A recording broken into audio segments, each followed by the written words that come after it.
Aha. Bu da belə. Daha sonra. Hmm. Ümumiyyətlə task barəsində bəs işləmisiniz yoxsa bir dəfə də şey diyeyim. O şey ev. Aha. Bəli. İzah edə bilərsiniz yoxsa Aha, eləyərəm. normalda məsəl üçün digər tələbəm var idi. Ə, Onda da bir dəfə belə oldu, açığı reallığı deyim də. Bir dəfə verdim eləyə bilmədi. Dedim ki, bəs eləyə bilmədin, izah verdim. Ə, Gələn dəfə yazıb gətirmişdi, amma o da izah eləyə bilməmişdi. Dedim izahlı yaxşı gələn dəfə gətir. Dedi necə izahlı eləyim? Dedim maraqlandı, yəni sətir-sətir bunu bilməz. Sətir-sətir nə elədiyimi bilməlisən. Atmışdı ChatGPT-yə. Məsəl üçün demişdi ki, bunu sətir-sətir izah elə. Gələn dərs məsəl üçün izah eləmişdim ona.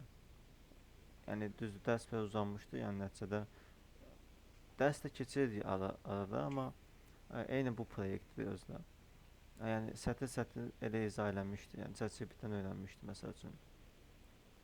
Və yaxud da əslində videoda da izah edirəm, amma ChatGPT-də konkret yazı göstərdi onun üçün.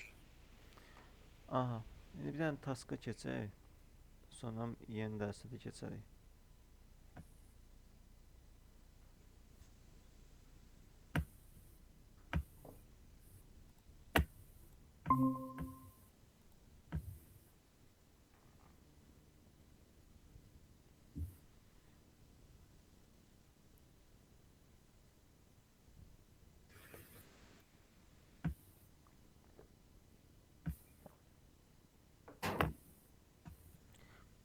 Bu yenilənmiş versiya ilə də, Necə? bu yenilənmiş versiya ilə də deyirəm. Yəni çünki təzə atdığımda belə idi. Aha. Bunu siz nə yazmışdınız, yoxsa digər if else nə yazmışdıq ha bunu? Dedim if else on, onda else açdıq. Bu siz nə idi, yoxsa başqa qrupla bir dəfə eləmişdim. Siz switch key ilə deyəsən eləmişdiniz. Bəli, bəli, söz. Ha. Aa, yaxşı, mən ümumi suallar verim, yəni ümumi, yəni kodu yazmısınız, məsəl üçün niyyət nədir, belə suallar. Çünki yenə deyirəm, əsas məsələ kod əzbər deyil. Ə, Kodu onsuz, məsəl üçün savaylar unutsaz, Google-dan axtarıb tapa bilərsiniz ki, onsuz bunu hamı eləyir. Yəni qabağa gələndə nə qədər kodlar görəcəksiniz. Yəni bunlar azdır, kod sayı burada azdır, int-dir, while-dır, true-dur və s. azdır, amma qabağa gələndə qeyri-adi adlar çıxacaq, yadda qalmayacaq. Onu da ki, məsəl üçün internetdən baxa bilərsiniz. Aha, private kodunu mən icra edə bilərsiniz. Yəni private, Beşinci. private yazmışıq orada. Private yazmaqda məqsəd nədir? Bu klassın daxilində işlənir. Aha, yəni Statik obyekt yaratmaq üçündür. baxın, private-da məsələ belədir ki, ə, skanner yaratmışıq indi orada 5-ci sətirdə. Yəni skanner obyektinə ancaq klassın içindən əl çatanlığımız olur. Başqa bir klasslardan bura əl çatanlıq olmur. Ancaq bu klassın içindən kimsə sizə bunu çağırar. Statiki indi davam edin. Bunu da qoyacağım. Bunu da qoyacağım. Statik obyekt yaratmaq üçün istifadə olunur. Statik əksinə klassdan birbaşa istifadə olunur.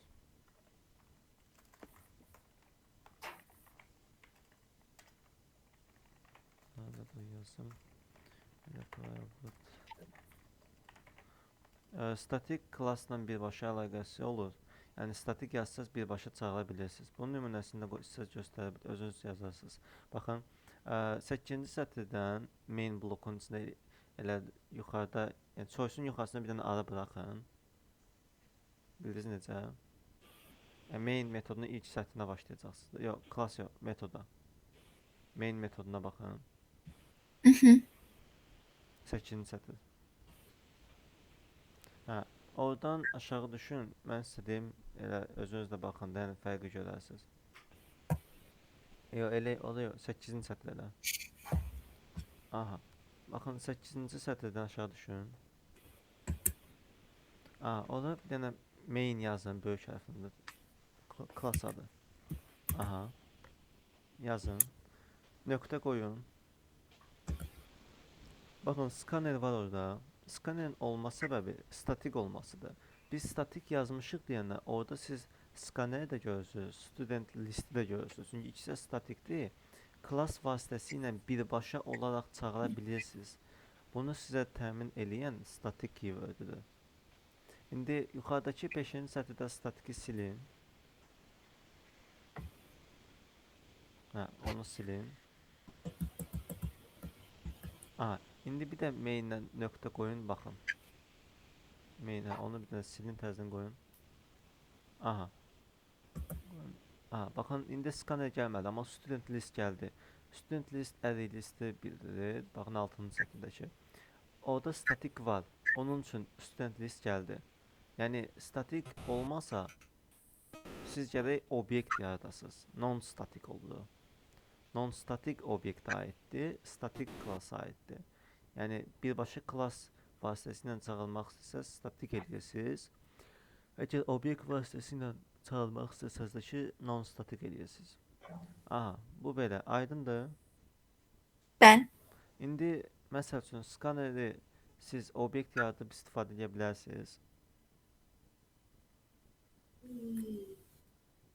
Məsəl üçün, siz indi klas vasitəsilə birbaşa skanneri axtarırdınız, indi deyək ki, statik deyil.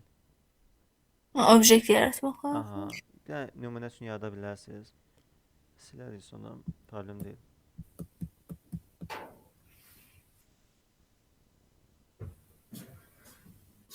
Burada təzədən yazın. Yox, statik yazmayın. Sırf təzədən həmən ki, 9-cu sətirdən başlayın.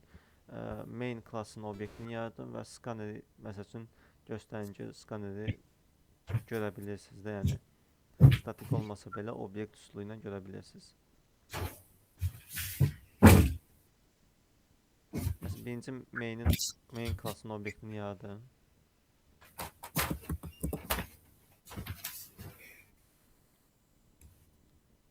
Yox. Bu metoddur. Main metodunu çağırırsınız. Klassı dedim mən. Klass böyünə yazılır.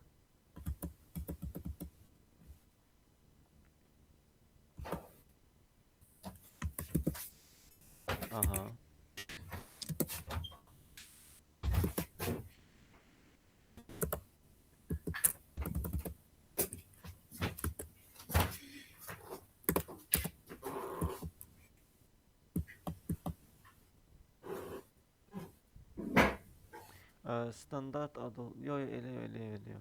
Bir dənə ona adını sadəcə M verin istəsəz. Adlandırma eləmək istəsə, bir dənə M verin, bəs eləyər.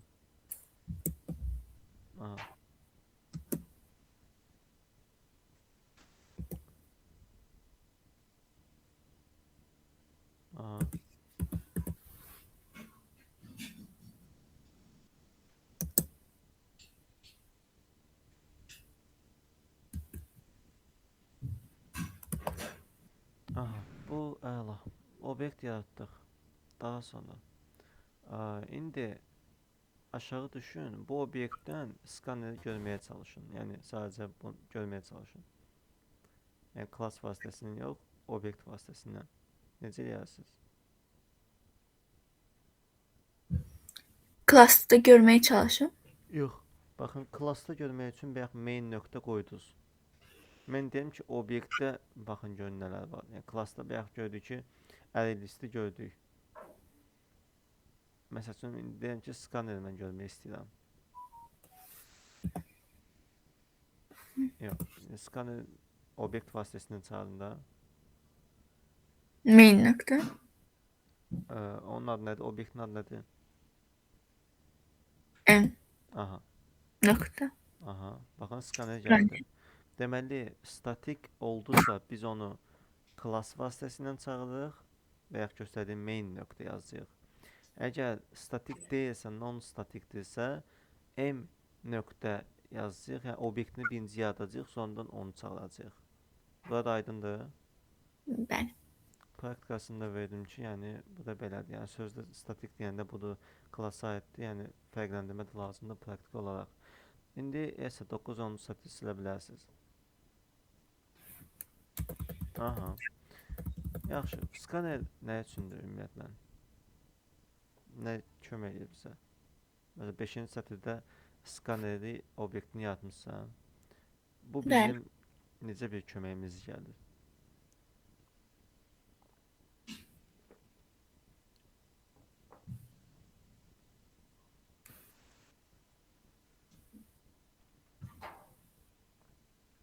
Input almaq üçün. Aha. Yəni user'dan məlumat almaq üçün. Bu arada statiki qaytarın. Proyektə son xəta atmasını deyə deyirəm. Aha. Bu belə. Input almaq üçün. Array list bəs.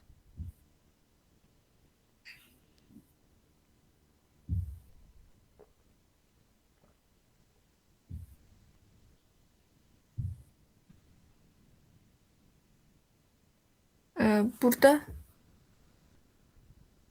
bütün tələbələr burada saxlayır. Aha. Boş Array qutu list öz yaradılır. içində obyekt tipli dəyişənlər saxlayır. Bunu da əlavə olaraq deyim. Array mən fikir vermişsiniz yox. Həm kiçik hərflə başlayan, məsələn, chardır, intdir, belə şeylər saxlayır adətən də. Amma array list bu arada string də saxlayır. Yox, string də saxlayır. Amma array list ancaq obyekt saxlayır. Baxın, student böyük hərfin integer. Hamısı obyektlər saxlayır. Yəni bu da array listi arraydən fərqləndirən başqa bir cəhətdir. İndi array listimiz burada student saxlayır. Yəni şagird obyektləri saxlayacaq. Aha. Aha. İndi düşək aşağı. Deməli 10-cu sətirdə int choice yazmısınız. Aha, choice yaratmaqda məqsəd nədir? Yəni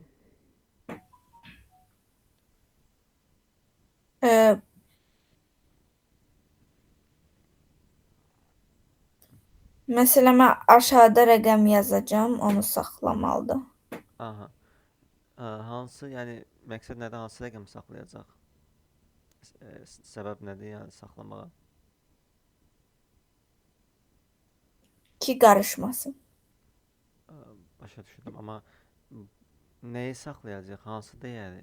Yəni hansı məqsədlə istifadə olunacaq bu dəyər? Belə deyim.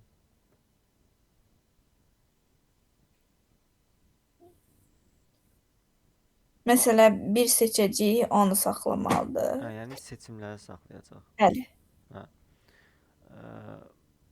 İndi while true yazmışıq 11-ci sətrə baxın.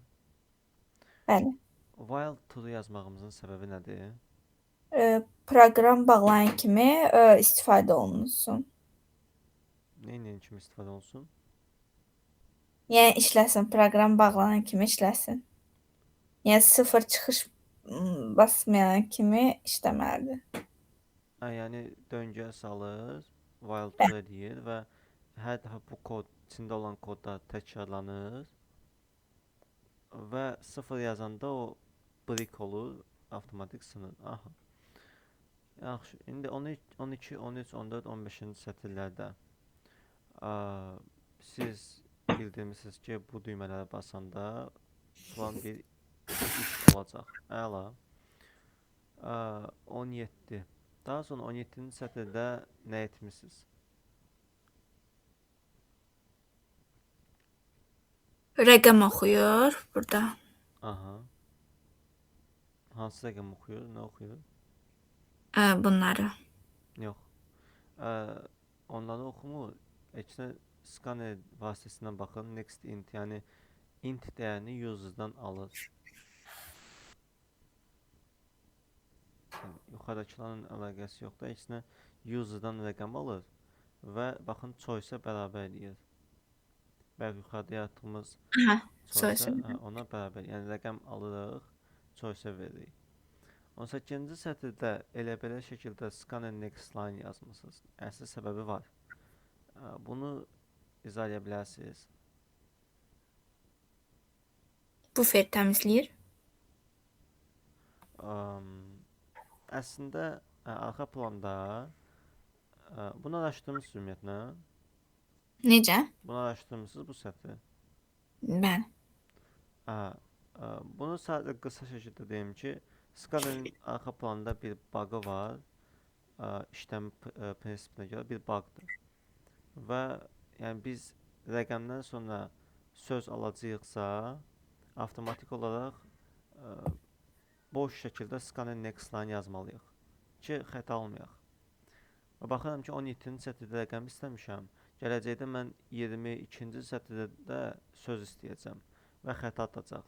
Əgər rəqəmdən sonra rəqəm istəsəydim, problem eləməyəcəkdi, onu yazmamalıydım. Amma rəqəmdən sonra hərf istəyəndə belə bir problem çıxır.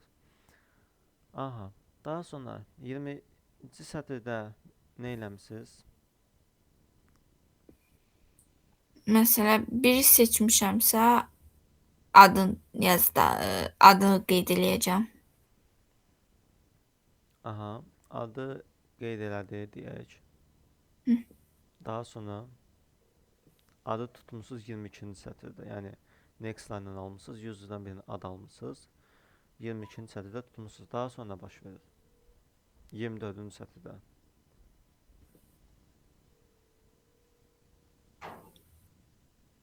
Əgər ad qısa olsa, adın uzunluğu səhvdir. Yazılıb. Məsəl üçün ən az neçə uzunluqlu ad olmalıdır? Ən az Aha, 3. aha. Çünki 2 və bərabər qoymusunuz 24-cü sətirdə. Aha. Deyək ki, 2 və ya 2-dən kiçik deyilsə nə baş verir? 26-cı sətirdə else yazmısınız. Yəni o şərt keçərli deyil, artıq böyükdürsə nə edəsin? Yaş daxil elə. Yəni birinci şərtdə onu yazmısınız ki, səhvdirsə davam eləməyəcək proyektinizə. Yəni qeydiyyata almayacaq. Və əgər düzgündürsə də davam eləyəcəksiniz qeydiyyata. Amma indi daha sonra növbəti yaşı alacaqsınız. Yaşı da aldınız. 28-ci sətirdə yaşı tutdunuz next int vasitəsilə. Aha. Daha sonra nə edirsiniz? Əgər yaş 18-dən kiçikdirsə, yaşınız uyğun deyil. Aha. Yəni Böyük. burada da bir dəfə yoxlama edirik. Əgər Bəli. 18-dən kiçiksə davam eləmirik proyektdə. Heç qeydiyyat zad olmayacaq. Əgər 18-dən böyükdürsə və ya 18 olsa da olar, else blokuna düşür. Daha sonra nə edirik? 18-dən böyüksə bal daxil et. Yəni yenə də registrasiya davam edirik. Balı da aldıq. Deyək ki, 34-də balı da aldıq, sonra nə edirik?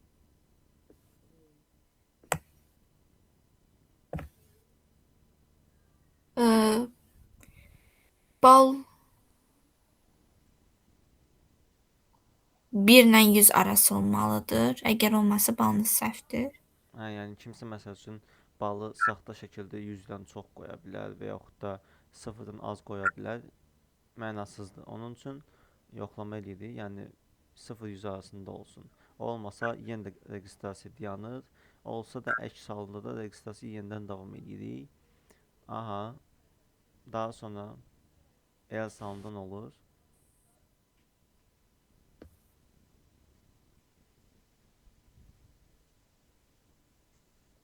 Əgər bir problem yoxsa şagird əlavə edildi.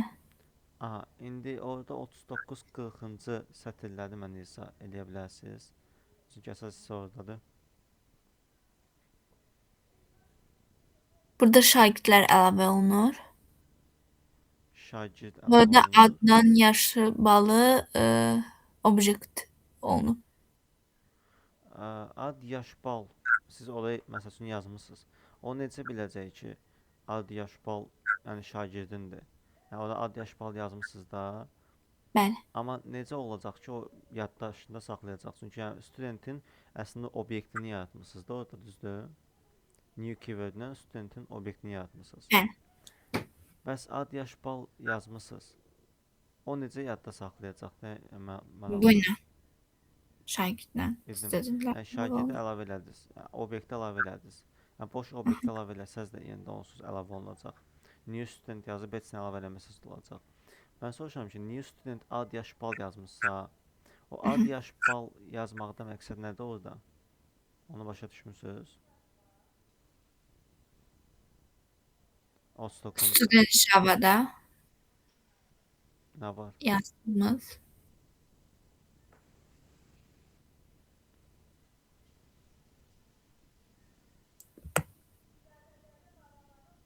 de bunlar. Get name, set name. Əm, Əslində birinci extend example yazmısınız yuxarıda. Onu bir dənə silərsiz. O problem eləyir. Baxın yuxarı. Example deyə class yoxdur, avtomatik. Yəqin mən yoxlamaq üçün eləmişdim, hə onun üçün. Yəni bunu silin. Extend kodunu da silərsiz. Yox, siz şey sildiniz. Vacib mötəzəni sildiniz bu arada. Onu geri, hə. Extend kodunu dedim silərsiz ki, yəni heç nədən miras almasın da şagird onsuz. Aha. İndi burada siz məsələ nədir? Baxın aşağı düşün. Constructor nə idi izah eləmişdim sizə. Constructor nə idi?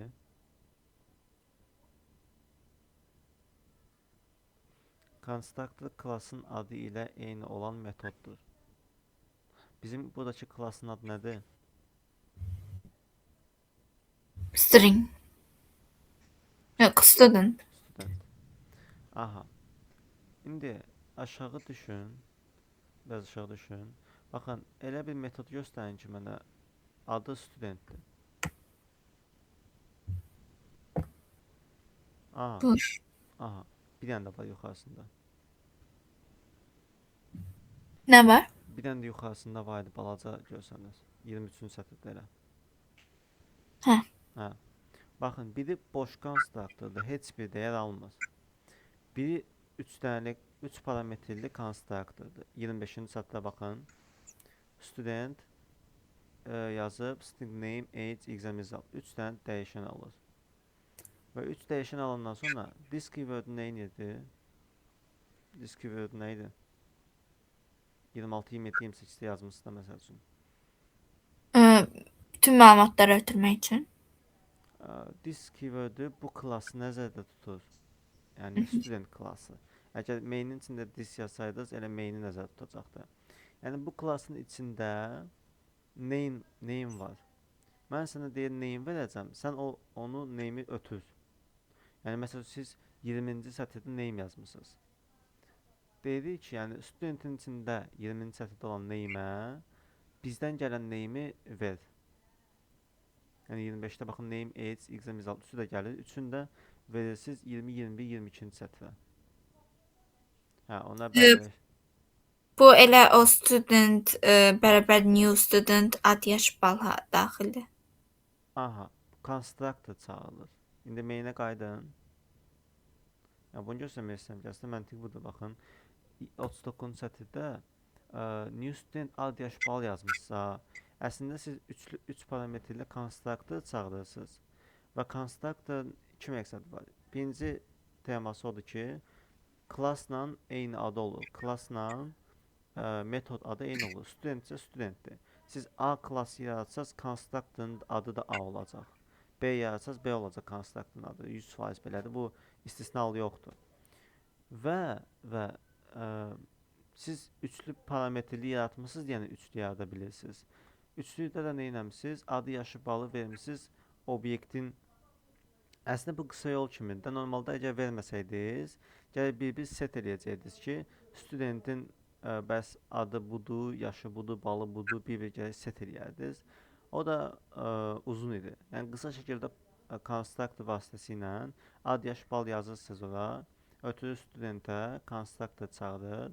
Oradakı new keyword ilə yaradırsınız, düzdür, obyekti. Amma constructor vasitəsilə həmçində yaradırsınız. Baxın, student yazıb istədiyiniz constructor çağıra bilərsiniz. Əgər ikili constructor olsaydı, içinə 2 dənə parametr ötürə bilərdiniz. İndi ad yaş balı silsəydiniz yenə də problem çıxmayacaqdı. Çünki sizin boş konstruktor da var. Normalda əslində boş konstruktor olur. Sadəcə biz özümüzdən 3 parametrli konstruktor yaratmışıq. Və buradan 3 məlumatı göndərirsiniz. Hansı ki aldığınız ad, yaş, balı göndərirsiniz konstruktora. Konstruktor da özü həll eləyir. Yəni obyektə məlumatı yerləşdirir. Bu hissə aydındır. Bəli. Aha. Studentin klasın obyektini 39'da yaratdıq. 3 parametrli konstruktor vasitəsilə. 40-cı sətirdə bəs nə edirik?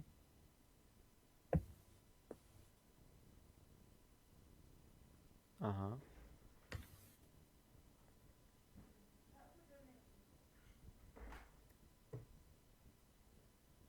Şagirdlər əlavə edilir. Şagirdlər yox, şagirdi. Obyektin yaradır. Aha. Student list nədir orada? Siyahı əlavə olunur. List. Ümumiyyətlə student list yazmışsa, student list. Bənövşə rəngdə. Hə. O nədir? Maraqlana bilərəm. Sizə kontrolla məsələn baxa bilərsiniz. Kontrolla üstünə bassaz, birisi də yəni gedir, onu demişdim. İstəsəz eləyə bilərsiniz. Kontrolun üstünə basıram. Bir dənə qırağa basın. Qıraqda saxlayın mouse'u. Hə, indi kontrol bas saxlayın üstünə gətirin, elə olmalı deyirsən. Hə, indi basın. Baxın. Students list nədir deməli? Array list. Hə. Array list özünün içində şagirdlər saxlayırdı. Aha. İndi aşağı düşün. Array listimizin də add metodu vardı, yadınızdadır. Çox düşdünüz bəs. Aha. 40-cı sətrə baxın. Student list.add, yəni deyirik ki, array listə əlavə elə. Nəyə əlavə edirik? Şagirdlər. Şagirdi. Bəli. Aha. 39'da yaratdığımız student var ha. Onu əlavə edirik.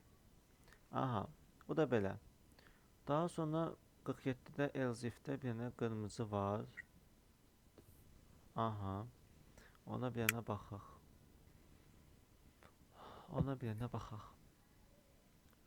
Niyə qırmızı atır? 100% mötərizə xətalarından da gələ bilər. Mən sizə deyim. Else if. Bir mötərizələri yoxlaya bilərsiniz. Hə, ona basın. Görün ha yaparır. Hə, bir dənə mötərizə onu artıq qoymusunuz deyəsən. Onu bir dənə silin. Hansını? Hə, indi seçdiyiniz mötərizəni silin bir dənə. Bu bunun da axı yuxarısındakı. Hə, orada bağlanmalı deyildi. Altda bağlanmalıydı o. Yəni gərək hamısını təkrar eləsin də. Aha, bu belə. Bir dənə də silin yuxarı çıxsın istəsəniz. Lazım deyil düzdür. Necə? Heç lazım deyil. Aha, burada problem yoxdur. Bir dənə də axırda bir ona basın. Bir dənə də ora əlavə edin. Hə, ora əlavə edin. Bura? Aha.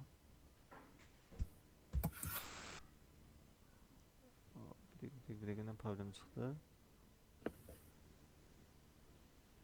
Bir də 71-ci sətirdəki mötərizəyə basın. Bu while'ın mötərizəsidir. Aha. Ya 73-dəkinə basın. Onda bir dənə mötərizəyə ehtiyacınız var elə. Biləndə. Aha. O main metodunun mötərizəsidir. İndi main klassın da mötərizəsini qoydunuz, düzəldi. Aha. Problem aradan qalxdı. İndi bir dənə davam eləyək. Deməli bunu həll elədiniz. 2-də idi. Aha. Daha sonra else if yazmışsınız. Aha. Ümumiyyətlə if, else if, else'in mənasını izah edə bilərsiniz mənə? Məsələ bunu yazır. Əgər alınmırsa başqa çıxış yollar bular. Necə deyim? Yəni if odur ki, əgər şərti qoyduq. Əgər şərt almırsa başqası şərti. Aha, başqası dediyimizdə else if'dir. Yəni digər seçimlər else if'dir. Əgər olmadısa else if, olmadısa else if. Else nədir bəs? Şərt. Else yuxarıdakıların heç biri olmasa, yəni yuxarıdakı seçimlərdən heç biri olmasa, else işə düşür. Yəni məsələn 100 dənə else if yazmışsınız, axırda bir dənə else yazırsınız. Yanından heç biri olmasa else'ə düşür. Aha, bu belə. Daha sonra. Hmm.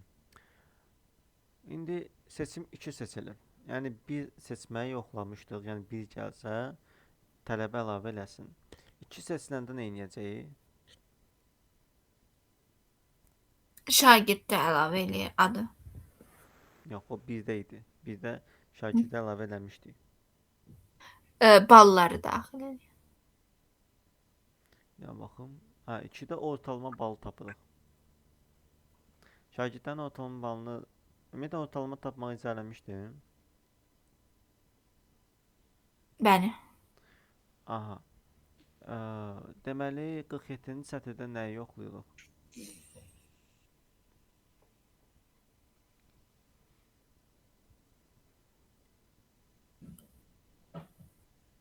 Deməli burada əgər boş buraxıbsa Nəyi boş buraxıbsa? ara şagird tapılmadı yazılır. Yox, baxın, student list nə idi? Ərəli Aha. şagirdlər. Is empty metodu o mənaya gəlir ki, yəni içi boşdur. Deyirik Bəli. ki, array listin içi boşdursa, yəni Onda şagird. demək şagird yoxdur da. Yəni heç ortalama balını tapmağa ehtiyac yoxdur. Aha. Bu o deməkdir. Daha sonra 50-ci sətirdə. Aha. Digər ehtimalı yoxdur. Əgər içi boş deyilsə, boşdursa, yəni heç hesablamırıq. Amma əks halda else yazmısınız. Burada Necə? artıq else dəqiqə. Orada bir problem var. İndi fikir verdim. Üstdən tapılmadı. Else, ikinci seçim bütün şagirdləri çapa verməli idi bu arada. Onu yazmamışsınız bu arada. Mən atmışam. Sonunda məndə də problem var. Amma məncə yazmışdım axı.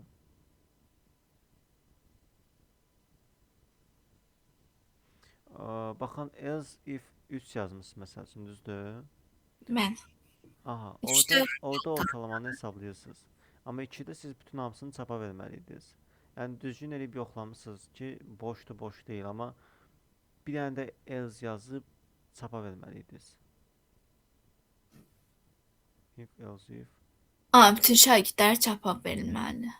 Hə, if yazıb yoxlamısınız ki, belədir, yoxsa yox, amma burada biraz qarışıqlıq olub, indi ona fikir verdim. 3'də də şey olmuyor. 3 hissəsi düzgündür, 3 hissədə problem yoxdur. Düz. Amma dediyim kimi müəyyən mötərizə xətaları var. Else if-də 2-ni yoxladınız, içəri girdiniz. If yoxlayıb else yoxladınız, sonra yenə böyük else if yoxlamalıyız. O da onun üçün mötərizə xətası atırdı. Mən belə atmışdım həqiqətən.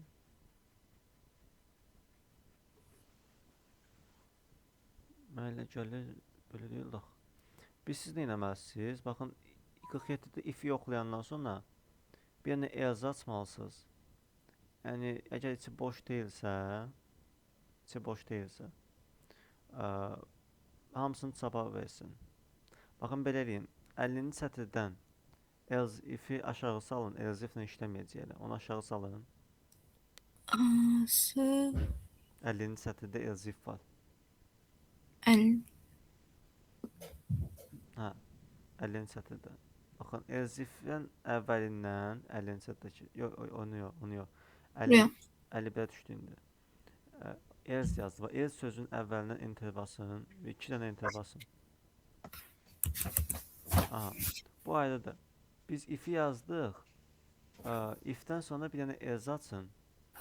51-ci sətirdə. Aha, orada else açın. Else, aha. İndi bir dənə mötərizəsini açın. Kod yazacaq içinə. Aha. Enter deyin, özü açılacaq. Bu belə. Bir dənə maraqlıdır. Else if-in Heç elzifin zad da bağlanmayıb. 46-cı sətirdə açılan elzif var. Onun məsəl üçün mötərizəsini də bir dənə bağlamaq lazımdır. 54-də bir dənə mötərizə qoyun. Məsələn 46-da baxın, elzifin blok mötərizəsi açılıb, bəzəkli mötərizəsi. Hə, amma o bağlanmayıb. Onu da 54-cü sətirdə bağlaya bilərsiniz. Hələ çünki ikinci seçimdəyik. Bir dənə bağlayın. Vəsə, problem həll olundu. Aşağıda Burada bir dənə şey yarandı axı. onu da axırda baxarıq, axırda olan bir şeydir yəqin. Aha. Elzif. Deməli, ikinci seçimdə eləyəcəyimiz bunların içində olacaq. Birinci yoxlayırıq, boşdur. Boş deyilsə əla. Keçirik çapa verməyə. İndi array listin içindəki bütün hər şeyi çapa verə bilərsiniz. Yəni bunun bir dənə enhanced for'dan metodunu göstərmişdim.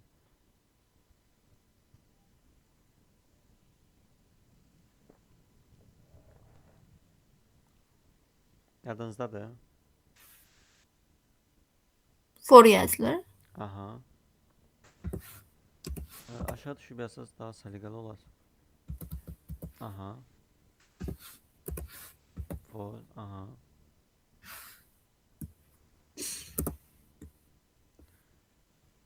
Aha.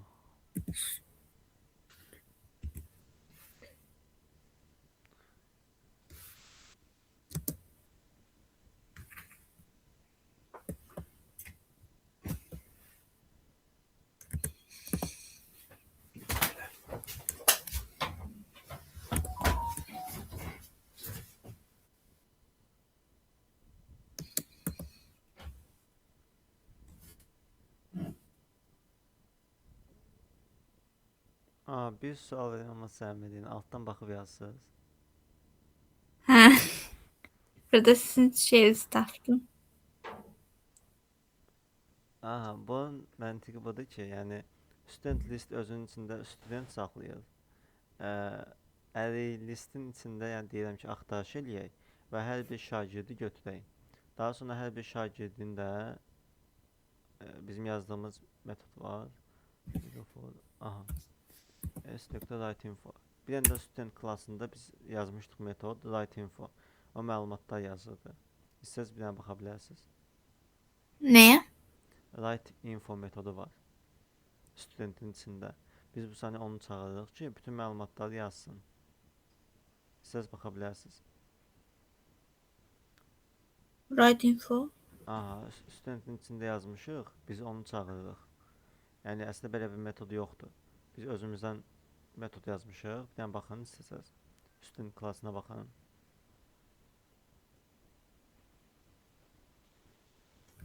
Burada neçənci sətirdən? Yox, bu maindir. Studentə keçin baxın. Baxın 30-cu sətirdə write-info yazmısınız. O ümumiyyətlə metod, baxın nə edir? Name'i də age'də x-106-da yazır. Yəni biz bundan istifadə edirik və deyirəm ki, hər şagird bu metoddan istifadə eləsin, öz məlumatlarını yazdırsın. Main Java'ya keçin.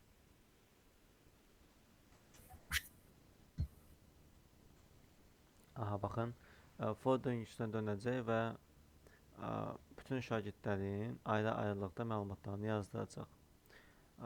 For'un bir də mötərizəsində bağlayarsınız. Problem eləmir normalda, amma mötərizəsində bağlayarsınız. For bağlıdır axı. Bəzəkli mötərizəsi. O bağlıdır. Bəli. O məncə elzif mötərizəsi. Bir dəqiqə. Bağlı. Elzifin mötərizəsində xəta atılıb bu arada. Baxın, elzifin mötərizəsi ondanı. Bu. Yox. Baxın, elzifin içində bu saniyə işləyirik də. O ifin mötərizəsidir, o elzif mötərizəsidir. Elzif mötərizəsi odur. Və bir dənə də 46-cı sətirdə elzif var, hamısının içində saxlayır onların. 46-cı sətirdə. Bir dənə böyük elzif var. Onun mötərizəsi bayaq açmışdıq. For'un mötərizəsini bağlamamışsınız deyənə oradakı mötərizə itdi. Harda bağlayım? Ya for mötərizəsini bağlayın. Onu açmısınız, orada bağlamamışdınız. 54-cü sətirdə yaza bilərsiniz. Orada bir dənə mötərizə qoysaz bağlanır for. İndi for mötərizəsi oldu. Aşağı düşün elzim mötərizəsinə baxın. 55-dəki elzim mötərizəsidir.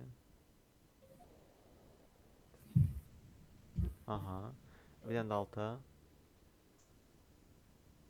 O da böyük elzifin mötərizəsidir. Yəni elzifin içində biz if else açmışıq da belə. İndi bu metod da əla. Bu metod da işləyəcək. Düşək aşağı. Seçim 3. Yəni ikinci seçim buydu. Bu işləri gördük. İkinci seçimin içində də yoxlama elədik. Üçüncü seçimin içində gəlin baxaq.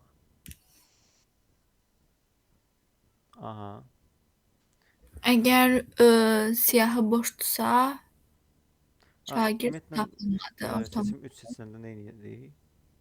balığı hesablayır. Ortalama balı.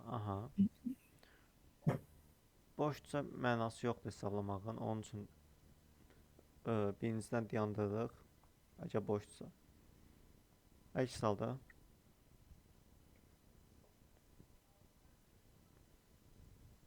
sum nə idi? Cəm. Cəmi cütdəyəcəm. Elə ki cəmi sıfırdan başladıq. 63-cü sətirdə for açmısınız. O nə edir? Yenə enhanced for'da bu. Bütün balları toplayır. Necə toplayır? Yəni məntiqi nədir orada?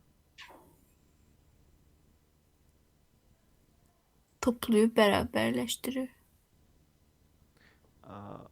Üstəgəl bərabər nə idi? Yadınızdadır. Toplayıb bərabərləşdirir. Məsəl üçün 5 gəlsə 0 üstə 5 olacaq. Sonra yenə 4 gəlsə avtomatik 5 idi. 5 üstə 4 5 9 edir. 9. Yəni əvvəlki dəyərinin üstünə yeni dəyərinə gəlir. Ən çox bunun istifadəsi 1-də görmüşdük deyəsən də. Üstəgəl ya da ki üstəgəl bərabər 2 yazırdıq.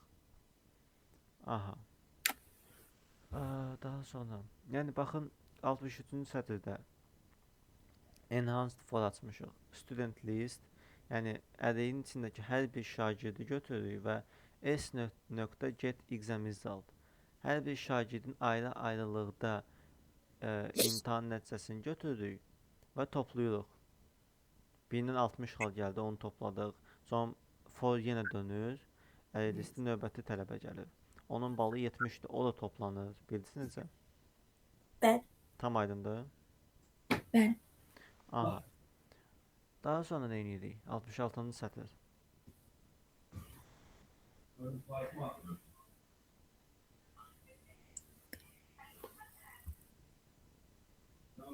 Ortalama bal, cəm, də şagird sayı. Yəni bunun ortalamanı necə hesablayırıq? Şagirdin ortalama balı üstəgəl. Ortalama necə hesablanır?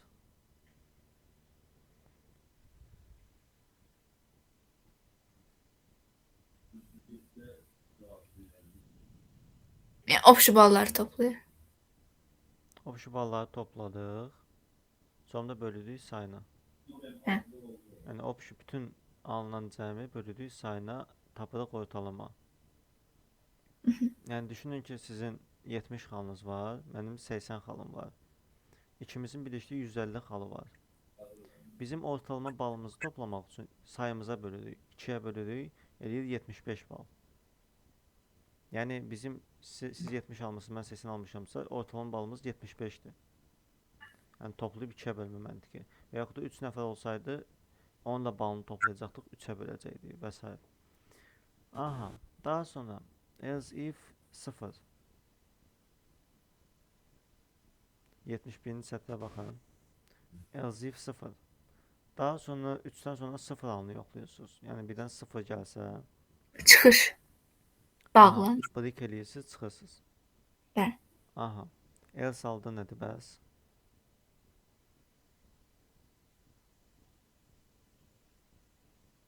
Əgər alınmadısa səhv daxil etdiniz. Məsələn, 1, 2. mən 1 daxil eləsəm yuxarıda məni tutacaq. Baxın, yuxarı baxın. Yuxarıda biz yoxlamışıq ki, choice bərabər 1. Ora düşəcək, else düşməyəcək axı. Else'in mənası nə idi? Əgər. Yox. Elzin mənası yuxarıdakıların heç biri işləmir deməkdir. Yəni yuxarıdakılar deyəndə baxın, 71-ci sətirdə else if var, 57-ci sətirdə bir dənə də else if var, hətta yuxarı qaldırsaz yenə else iflər var, ən birincidə də if var. Yəni deyir ki, bu if-dir, else if-dir, heç biri işləmədi. Axırda 73-cü sətirdə else düşür. Yəni hansı seçimlərimiz var? Bir dənə təkrar deyə bilərsiniz. Hansı seçimləri yoxlayırıq? Yuxarıdakıları. Aha.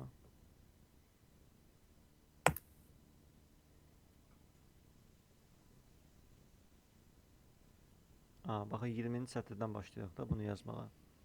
20-ci sətirdə nə yoxlayırıq? Adı daxil eləyirik. 20-ci Əgər sətirdə. uzunluğu sərtdirsə, hə? 20-ci sətirə baxın. If blokunda nəyi yoxlayırıq? Birinci. Deməli Ad. seçimimiz 1-ə bərabərdir. İndi aşağı düşün. Seçim 2, seçim 3. Bir də seçim 0. 2, 3, 0-ı yoxladıq. Daha Bəli. sonra dedim ki else. Deməli else hansılar olacaq? 1, 2, 3. Yox, bunları yoxlamışıq axı. Else deyəndə yuxarıdakılardan heç biri olmamalıdır. 0. 0 da yoxlamışıq. Ondan bundan başqa 5, 6. Aha. Bir dənə onda belə eləyək. Proyekti çalışdırın.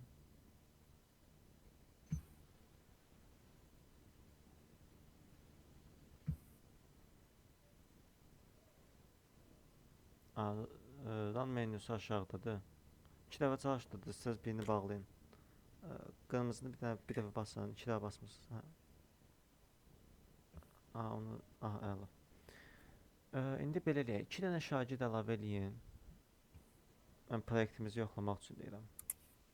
Aha.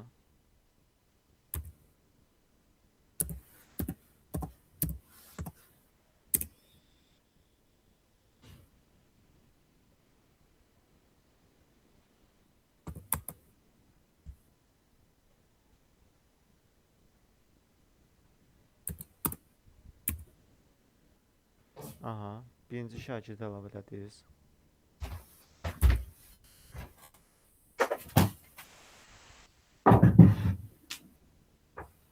Mən bir dənə əlavə edeyim. Fərqi yoxdur. Yəni nə yazsınız yazın. Bir dənə də məsəl üçün şey eləyin. Səhv daxil eləyin. İstəsəz. Məsəl üçün 2 əlifli yoxlayın. Yoxlama üçün. Baxın, adınızın uzunluğu səhvdir. Əlavə eləmədi. İndi adı keçin, yaşı yoxlayaq gəlin. Adı düzgün yazın. Aha. Yaşı daxil edin. 17 məsəl üçün. Az yazın. Baxın, yaşınız uyğun deyil. İndi bir dənə də balı yoxlayarıq. Əvvəl ikisini düz yazın. Axırda balı səhv yazarsınız.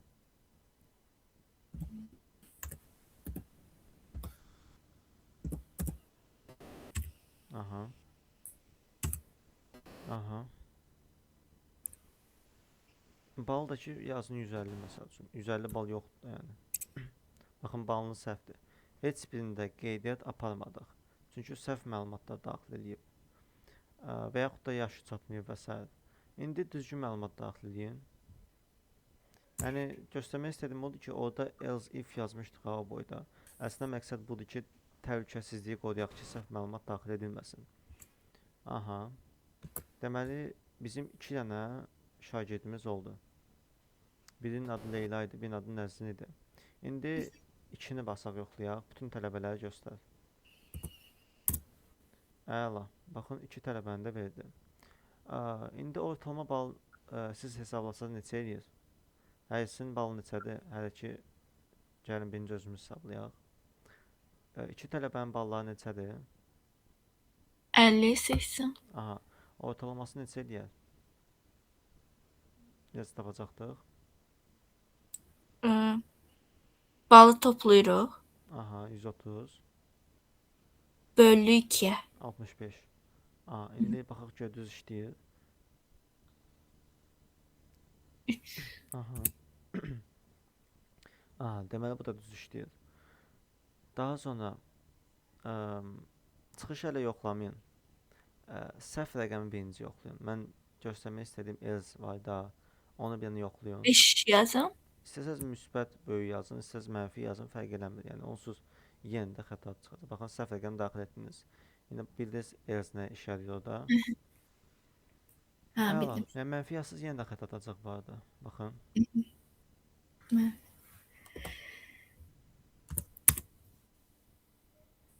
Aha. Daha sonra 0 yazın. Aha. Все, bu da bitdi. Yəni loopu sındırdıq. Əla. Proyekt tam aydındır. Bəli. Aha, bu da belə. Bu da belə. Burada aha, müəyyən mövzular var. İndi bir dənə onu göstərmək istəyirəm. Proyekti bir də təzədən çalışdırın. Yəni gələcək dərs üçün məlumatlandırma kimi də. Yəni problem, ümumiyyətlə bunu deyim, kodlamada nə görəcəksinizsə, nə kod çıxıbsa, hamısı problem əsasında çıxıb. Yəni görüblər ki, ayda problem var burada. Problemi həll ediblər.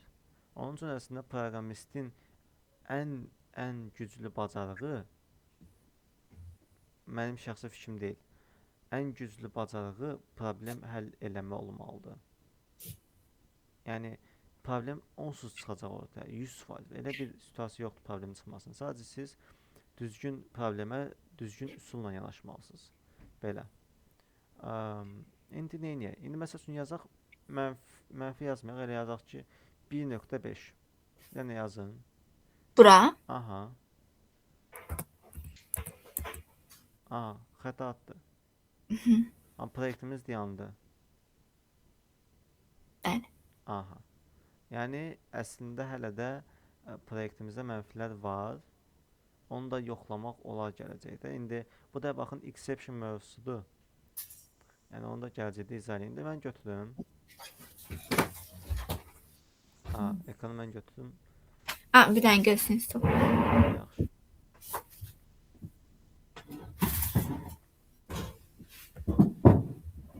Aha. Aha, deməli. Buradan hamısını siləm. Bir dənə main'i saxlayaram. Bunları da silərəm. Onsuz bunlar bunlar tam aydın idi də. Interface'dir, abstractdır. Aha, bəli. Aha. Bunları sildim. İndi keçəm main hissəmə. Aha, main class metodu. Buradan tutacağım. Bura qədər. Aha. Bu belə. İndi nəyi izah edeyim, baxım. Vaxta görə string və string builder-ı izah edəcəm. Gələn dərs exception handling-i izah edərəm. Belə məncə ideal olar. String builder. Bunda daha tez izah olunur onun üçün. Həm ki qısa mövzudur. Baxın, birinci stringi belə izah edeyim. Normalda stringin nə olduğunu bilirik də. Özündə çoxlu, simvollu, yəni söz deyək də buna da. Sözlər saxlayır özündə. Məsələn, string söz yazıram. Bərabərdir salam. Məsələn, özündə bir dənə söz saxladı. Fərqi yoxdur. Burada mən belə yaza bilərəm. Yenə də bunu da saxlayacaq. Yəni özündə simvollar saxlayır. Belə düşünün. Mən deyəndə ki string söz 2, bunu 2 eləyək, bunu 1 eləyək. Bərabərdir. Məsəl üçün bunları biraz belə yazaq. Məsəl üçün buna say yazaq. Buna lam yazaq. Yəni 2 dənə stringimiz olsun. Aşağı gəlirəm, system out print line. Və yaxud da heç buna da ehtiyac yoxdur. Belə eləyək. Yazam ki string birləşdirilmiş söz bərabərdir. Deyəm ki söz 1 ilə söz 2-ni birləşdirirəm. Yəni bu həm toplama mənası var idi. Rəqəmlərdə topluyorduk. Sözləri də birləşdirirdik. Birləşdirilmiş söz. Bu ikisini birləşdirirəm və system out print line birləşdirilmiş sözü çapa verirəm. Baxanda nə olurdu?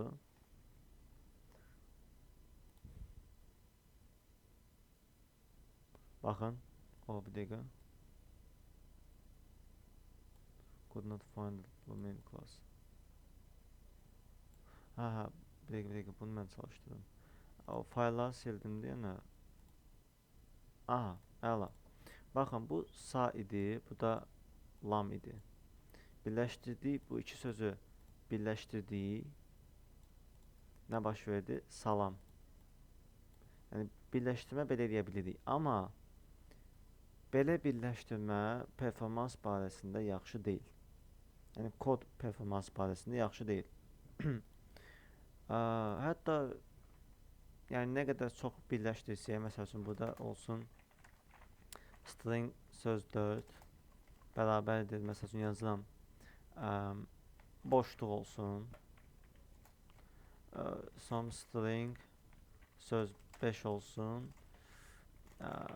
Necəsən? Məsəl üçün bu salamını da qoy, buradan da belə ayıraq. Bunu belə eləyək. Məsəl üçün. Aha, bu da belə. Deyək ki, hətta bunu da ayıraq. Yəni nə qədər istəsək, baxın göstərirəm ki, sözü birləşdirə bilərik. Söz 6, bundakı sual işarəsi qoyaq. Aha. Deyirəm söz 1, söz 2-ni topla, söz 3-ü toplamadım. 3 yazmadım. 3 eləyək, 4 eləyək, 5 eləyək. Aha, yəni də söz 3-ü də toplasaq, əla. 5 dənə sözü toplayıram. Söz deyil, indi sadır, hecaddır, lamdır, nöqtədir, necəsəndir, sualdır. Hamısını birləşdirirəm, belə eləyirəm və daha sonra çapa verirəm bunu. Çapa verirəm. Baxın, salam, ara bıraxdı, necəsən? Yəni, birləşdirmə olur, amma bu performansı çox pisdir. Bunun əvəzinə biz string builder istifadə edirik. Bu nədir? Dediyim kimi, bu performansı çoxdur. Yəni, sırf performans məntiqi var. Yəni, belə yazmaq, deyim ki, proyektiniz işləməyəcək demək deyil. Amma performans baxımından nə edirik? Bu qalsın belə, daha sonra nəyə göstərirəm? String builder yazıram. Yazıram ki, aha, builder bərabər new string builder. Yəni, bu klasın, baxın, siz bunun içinə dikirim. Baxın, bu klasdır. Bir dənə belə bir klas var. Biz yazmamışıq, başqaları yazıb bunu. İstifadə edirik. Aha, deyirəm ki, builder .append məsəl üçün sa. Bunu bağlayıram. Belə olanda string yaranmır. Bura sadəcə birləşdirilir. Builder belə deyim də tikmək deməkdir. Nəysə inşa eləmə, baxın belə. Yəni stringi inşa edir kimi düşünün. Və biz bura əlavə edirik, o hamısını birləşdirir. Və əlavə belə string yaratmaq performans etkisidir. Biz əlavə edirik, sonra yenə deyəm ki, .append əlavə edirəm, məsəl üçün lam. Və yuxarıdakıların hamısını bunları əlavə edirəm. Yazıram builder bu. Sonra builder .append sonra neydi? Nöqtədən sonra necəsən məsəl üçün. Bunu belə əlavə edəndə performans baxımından üstünlük olur. Əgər normal bir dənəli string saxlamaq istəsəz, bu şəkildə saxlayın.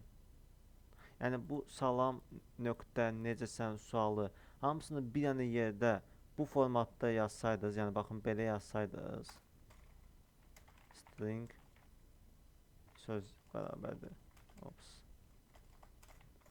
Belə yazsaydınız, mən sizə deyərdim heç bir şey. Yəni düz yazırsınız. Stringlə yazmalısınız. Amma sizə birdən ola bilər də böyük ehtimalla qabağınıza çıxar. Məlumatda kiçik gələcək. Siz onları birləşdirəcəksiniz ya saxlayacaqsınız özünüzdə. Belə eləyəcəksinizsə string builder ən ideal seçimdir. Yəni belə yazmaq, yəni məlumatda belə gələcəksə, bunu belə eləmək pisdir. Amma belə gələcəksə stringdə saxlayın. Əgər belə gəlmirsə, onda məcburi şəkildə builder belə eləyəcəksiniz və daha sonra nə edirsiniz? String tamamlanmış söz yazıram. Bərabərdir builder.toString. Yəni string builder yaratdıq. Bu özündə bunları yığır, append edir, yığır. Axırda da builder'ın adı builder deyən yazmışam. Fərqi yoxdur, buna build də yaza bilərəm. Onda ki, hamısını dəyişim build edeyim, məsəl üçün. Yəni, bu adlandırmanı eləmişəm deyənə. Builder daha uyğun addır. İndi nümunə üçün göstərim ki, bu adı məsələn build qoydum. Aha. Yəni build.append. Buna hamısını əlavə elədim. Daha sonra stringə çevirirəm, stringdə saxlayıram. Və yaxud saxlamasam da olar. İndi saxladım deyək. Sistem argumentlərin tamamlanmış söz. Baxın, nəticə olaraq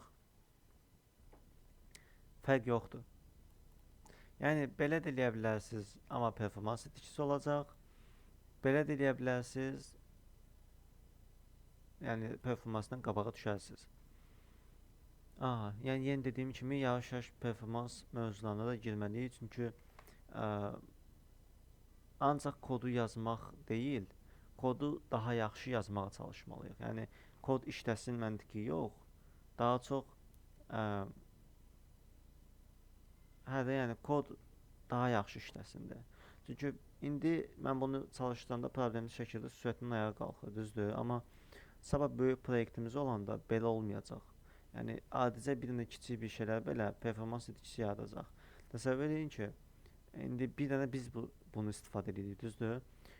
Təsəvvür edin ki, proyekt qurursunuz, atıram bir bankın. Nə qədər sorğu gəlir, gələcəkdə işləyəcək də, məsəl üçün. Sorğu gəlir. Yəni, bu qədər sorğu gələndə avtomatik performans itkisi olacaq. Yəni, sistem performanslı olmalıdır ki, daha az iş görsün. Ona görə performansı da burada düşünürük.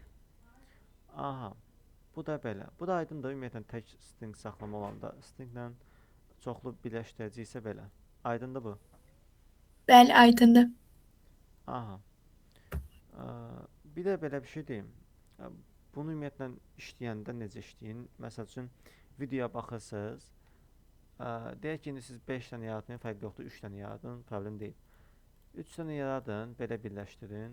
Bir dənə də ki, string builder'ın belə eləyin, 3 dənə birləşdirin, çapa verin. Bu arada, yəni bunu string formatında saxlamasaq belə, yenə də qısa eləmək istəsəz, belə eləyə bilərsiniz. Build.toString'i bunun içində yazsaz, yenə də çapa verəcək. Baxın, yenə də problem eləmir. Yəni, istəsəz stringdə saxlayın, istəsəz yox. Hətta belə yazanda belə, ancaq build yazsam, yenə də çapa verir, fərqi yoxdur. Yəni, belə qısa yazmaq istəsəz, build çapa versəz, işləyəcək. Amma stringdə saxlamaq istəsəz, build.toString metodu olmalıdır. Bu da belə. İndi stringin metodlarını izah edeyim. Çünki çoxlu metodu var. Bunu ilk dərs izah eləmədim. Çünki geniş mövzudur. Baş qarışıqlığı yaratmasını deyənə izah eləmədim. Bunu belə eləyək. Deyirəm ki, söz bərabərdir salam. Baxın, biz bilirik ki, normalda məsələn, studentin metodu vardır. WriteInfo, düzdür? WriteInfo metodu neyini çapa verirdi studentdə. Və yaxud da nə qədər istəyək metod yazırdıq, çağırırdıq. Array-listin metodları var idi, get metodu, düzdür? Eynən, stringin də belə metodları var. Yazam söz, nöqtə qoyuram. Bu arada bunu göstərməmişəm. String böyüklə başlayır, düzdür? Əslində bu klassdır. Bunun özü də, bunu götürürəm. Bunun özü də new string salam yazılır. Əslində belə yazılır. Bunun yazılışı belədir. Amma biz bunu qısa şəkildə yaza bilirik. Yəni, bu bizə Java-nın verdiyi qısa yazılışdır. Bildiniz necə? String, söz, new string yazmaq uzun versiyadır. Elə deyir ki, bunu sən tez-tez istifadə edirsən. Sənin üçün qısa yol düzəltmişik. Sadəcə belə yaz. Yəni, eyni işi görürsünüz. Arasında fərq var. Əgər string planlayışı var, onu paintdə izah edeyim. Bunu bağlayayım. Baxın, düşünün ki, bir dənə belə bir hovuz var. Bunun adı string pool'dur. Yəni string hovuzu. Yəni Java'da belə bir şey var. Buna yeni adlar düşmür. Məsəl üçün deyirəm ki, biz burada nə yaratdıq? Salam, düzdür? Salam yaratmışamsa bura bir dənə salam düşür. Aha, düşür bura salam. Yəni belə bir hovuz var. Mən gələndə burada yazıram ki, string söz 2 bərabərdir. Məsəl üçün nə olsun? Necəsən olsun da məsəl üçün. Necəsən? İkinci sözdür. Aha. String pula gəlir düşür. Yəni indi izah edəcəm ki, bu niyə belə bir hovuz var və nə köməyimizə gəlir. Bura bir dənə düşür necəsən?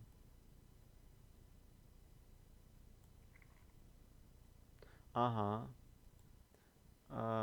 Daha sonra yazıram string söz 3 bərabərdir.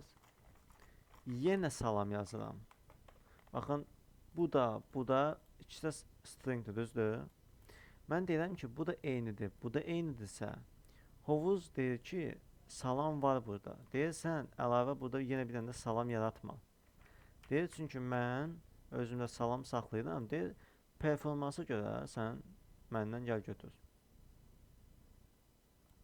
Yəni biz burada bundan nəticəni yaratsaq, deyim də hovuzda var deyənə əlavə yaratmır.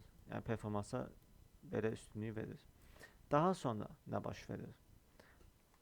Daha sonra mən yazsam string yenə söz 4 bərabərdir. Bunu kopyalayım. Yenə yazsam yenə yaranır. Yenə bir dənə salam olur. Yəni nə qədər yaratsam yenə bir dənə olur. Amma new ilə yaradanda baxın adı belə new'dur da yəni. Mən bunu belə yox, new string salamdan yazsam və deyir ki, məcburi şəkildə get hovuzda salam yarat. Avtomatik bunu da məcbur eləyirik ki, yenisini yarat. Yəni 2 dənə salam olacaq. Onun üçün bu metodu istifadə eləmirik. Aydın da fərqi. Aydındır. Yəni belə onda ikinci dəfə yazma, amma belə onda məcburi şəkildə yenisini yaradırıq. Bu da belə. Bu da səbəbdir ki, niyə digər stringi normalda heç çox görmürsünüz. Aha. İndi nə eləyək? İndi deyək ki, belə bir şey eləyək. Qoy bu da qalsın. Deyirəm ki, söz nöqtə qoyuram. Baxın, nə qədər metod var burada. Bunlar stringin metodlarıdır və bizə kömək eləyir. Nə kömək eləyir? Deyirəm ki, trim. Trim nə metoddur? Deyirəm ki, məsələn, bunun ətrafında belə boşluqları var, düzdür? Deyirəm ki, söz nöqtə trim. Əla. Sistem print line söz yazsam. Trimi bir dənə stringdə. Bir dənə bunu göstərim. Trim elədik. Daha sonra təzədən sözə bərabər eləyirəm. Yəni bunu trim elədim və daha sonra təzədən bərabər eləyirəm. Yəni bu məntiqi belə söz bərabərdir söz nöqtə trim. Və indi çaba verirəm. Yəni bayaq eləmədiyimiz halda olmadı. Baxın. Yanlardan kəsdi. Aydındır. Məsəl üçün burada deyirəm A yazıram. Burada B yazıram. Burada da ara bırakıram. Baxın. Belə olan halda basıram. Baxın, qıraqlarda boşluqlar var, düzdür? Amma boşluqları sildi. Yəni trim kodu ən qıraqdakı boşluqları silir. Ortadakıları silmir bu arada. Ən qıraqdakı solda və sağda. Trim kodu aydındır. Bura metodlarda olsun. Trim metodu. Bəli. İndi gəlin başqa bir metodlara bax. Yəni trim istifadə edəcək istəyən nömrə göstərdim. Sonra sistem print line yazıram. Sözün uzunluğu, length. Bunu göstərmişdim deyəsən. Baxın 26. Bunun uzunluğu 26'dır. Uzunluğu 26'dır. Bunu saysaz da belə 1, 2 saysaz yenə 26 çıxacaq. İndi başqa bir metoduna baxaq. Şey, prosta vaxt tamam olub. Aha. Olar 2-3 dəqiqədə bir mən bunları da izah edeyim, bəzi metodları. Getməliyəm ona görə. Heç 2-3 dəqiqədə alınmır. Yox, Yaxşı, gecikəcəm. yaxşı, yaxşı. Qalsın gələn dərsə. Aha. Onda 6-cı gün qoşuluruq da.